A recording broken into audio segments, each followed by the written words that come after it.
السلام عليكم، معكم رضوان. للتوضيح، هذه الأغنية اللي أنا عملتها هي أغنية على الطريقة الأولتراس هما المشجعين للفرق، ولكن في هذه الحالة هي للمشجعين المغاربة، وفي نفس الوقت هدية من رضوان إلى المنتخب المغربي الحبيب. إذا الأغنية مش أغنية كأس إفريقيا، وأنا أتفهم أن بعض الناس ظنوا أن هذه أغنية كأس إفريقيا، ولكن خطأ كبير.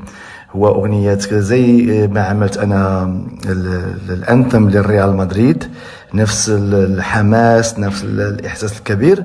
هذا عملته لبلادي اللي هو المغرب، بلادي الحبيب وللمغاربة. وهذا هي أغنية الأولى من بروجكت اللي هو مشروع ألبوم اللي ما داز في التاريخ، يعني أن أول مرة بنعمل ألبوم للمنتخب وللمغاربة بصفة عامة، للشعب وللكراود للبابليك، عشان يكون زي ما كاين فرق عندهم أغاني بيشجعون بهم ويسمى بالأولتراس في العالم كلهم معروفين، ولكن ما في أولتراس للمنتخب. وهذه أول مرة أنا عملت بهذه الفكرة هذه، ويعني كأظن فكرة جميلة جدا أن يكون عندنا أغاني للمنتخب المغربي. فلهذا I think this is an incredible idea للتوحيد، يعني التشجيع، وفي نفس الوقت you scare the opponents. I mean بيكون في حماس كبير لما تسمع 90,000 ولا 80,000 ولا 100,000 مشجع بيغني أغنيات، مش أغنية، أغاني منسقة، يعني precised and strong and emotional. في أغاني emotional وفي أغاني فيهم rhythm وكل شيء. وهذا مشروع للمنتخب المغربي وللشعب المغربي فقط، لا علاقة بكأس إفريقيا. فلهذا اللي بيدون ليش عملت لقطر هذا الستايل وهذا الستايل، هي مش نفس الشيء.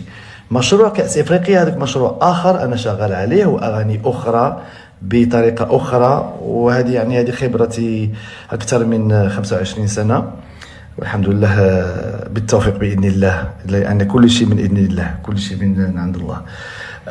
أتمنى أكون وضحت الموضوع، فلهذا تمتعوا بالموسيقى. السلام عليكم، ونتمنى تكونوا كلكم بخير. اولا تحيه لهذا السيد هذا رضوان، وكنتشرفوا به كمغاربه، ماشي غير حيت دار اغنيه ولا ما دارهاش لكاس افريقيا ولا للمغرب، ولكن راه شرف المغرب في بزاف ديال المحافل دوليه وبزاف ديال الدول، وديما تيقول انا مغربي وكيفتخر بها وكيشرفنا فيما مشى. تحيه ليه. وثانيا بزاف ديال الناس خرجوا، وبزاف ديال لي باج وتبارطاجات لها الاغنيه، علاش قطر، علاش هذه كما قال هو. بزاف ديال الناس صيفطوا ليه ميساجات، علاش درتي ديك الاغنيه، راه مشوها المغرب وماشي داكشي اللي كنتسناو كاس افريقيا وحنا كنتسناو اكثر. وهذه انا كيبان لي داكشي هاد خربيق، لحقاش حنا دابا اصلا دارت اغنيه خصنا نفتخروا بها، وكمغربي خصنا نهزوا به، ماشي نخليو بنادم.